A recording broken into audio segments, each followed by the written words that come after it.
ऐसा बाप नहीं चाहिए। एक बड़े शहर में रतनलाल अपनी बेटी संध्या और छोटे बेटे कुणाल के साथ रहता है। रतनलाल बहुत गरीब है और शराबी किस्म का आदमी है। वो रिक्शा चलाकर अपना जीवन यापन कर रहा है। रतनलाल एक अधेड़ उम्र के आदमी योगेश्वर को कभी कभी अपनी रिक्शा से मार्केट या मंदिर छोड़ता है और कभी कभी बाजार से उसका सामान भी ले आता है। एक दिन रतनलाल योगेश्वर से कहता है, साहब आपके पास गाड़ी है, फिर भी आप कभी कभी रिक्शा से क्यों जाते हो? इन शहर की गलियों को आराम से देखना मुझे बहुत पसंद है। ठीक है साहब, मैं चलता हूँ, कल फिर आऊंगा।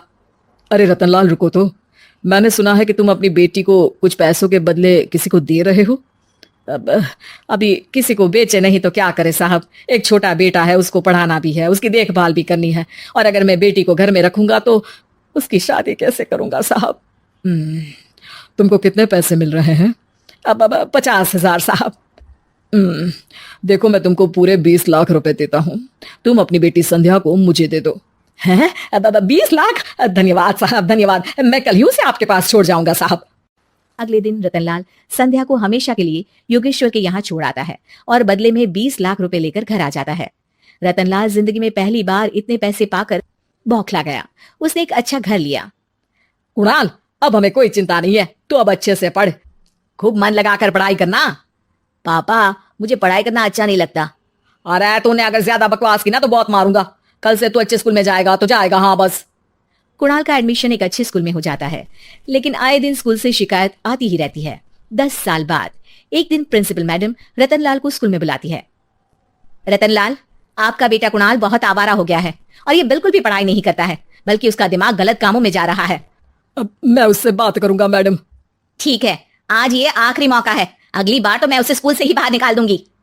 रतनलाल घर आ जाता है और कुणाल से कहता है, कुणाल बेटा, मैं तुम्हारे ऊपर इतना पैसा लगा रहा हूँ, फिर भी तुम स्कूल में सही से क्यों नहीं पढ़ते हो? आप तो रहने ही दीजिए, मैं सब जानता हूँ कि ये पैसा कहाँ से आया है, और वैसे भी अब ये पैसा मेरा है, मेरा जो भी मन होगा मैं करूंगा। आज के बाद मैं कभी स्कूल नहीं जाने वाला। रतनलाल को अपनी बेटी की याद आती है और वो रोने लगता है। 5 साल बाद कुणाल एक दिन एक लड़की को शादी करके घर ले आता है।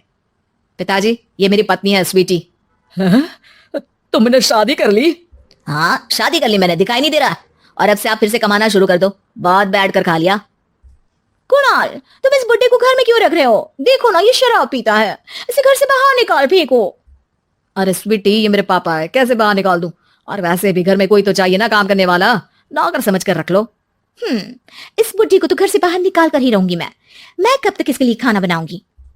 स्वीटी एक दिन घर के बाहर पार्क में अपनी दोस्तों के साथ बैठी होती है।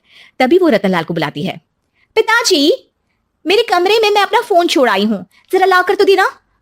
हाँ जरूर, अभी लेकर आता हूँ। रतनलाल फोन लेकर आ जाता है।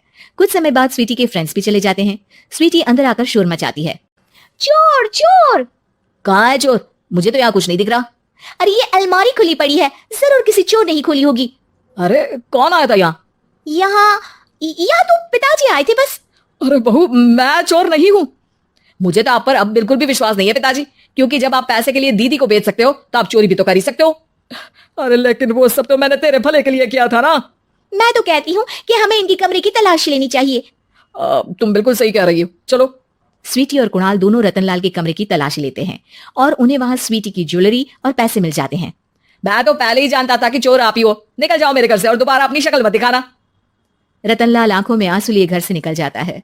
स्वीटी मन ही मन सोचती है, आज तो मेरी प्लानिंग सफल हो गई, जैसा मैं चाहती थी ऐसा ही किया और बड़ी आसानी से उस बुड्ढी को चोरी का इल्जाम लगाकर घर से भगा दिया। रतनलाल की हालत अब ज्यादा खराब हो गई और वो सड़क पर बैठकर भीख मांगकर खाने लगा। एक दिन वहां एक गाड़ी आकर रुकी और सड़क पर बैठे सभी भिखारियों को अपने सेंटर ले गई। एनजीओ की मालिक संध्या एक एक करके सभी को सुविधा मुहैया कराती है। तभी उसकी नजर रतनलाल पर पड़ती है। पिताजी। संध्या तू? पिताजी, आपकी ये हालत कैसे हुई? ये सब मेरे बुरे कर्मों की सजा है जो मुझे मिल रही है, मुझे माफ कर दे बेटी। पिताजी, मैं आप पर बिल्कुल भी गुस्सा नहीं हूँ, क्योंकि आपने मुझे यहाँ भेजकर अच्छा ही किया, मेरी जिंदगी बदल गई। लेकिन ये सब हुआ कैसे बेटा? आप ये नए कपड़े पहनो, तब तक मैं योगेश्वर अंकल को बुला कर लाती हूँ। योगेश्वर अंकल? हाँ अंकल। योगेश्वर जी ने तुझसे शादी नहीं की थी? नहीं तो पापा, उन्होंने तो मुझे पढ़ा लिखा कर इस काबिल बनाया है कि मैं आज सबकी सेवा कर पा रही हूँ। रतनलाल पश्चाताप करके रोता रहता है। तभी योगेश्वर भी वहां आ जाता है। रतनलाल जी, आपकी ये हालत कैसे हुई, इतने सारे पैसों के बावजूद भी? क्योंकि मैंने बेटे और बेटी में भेदभाव किया था।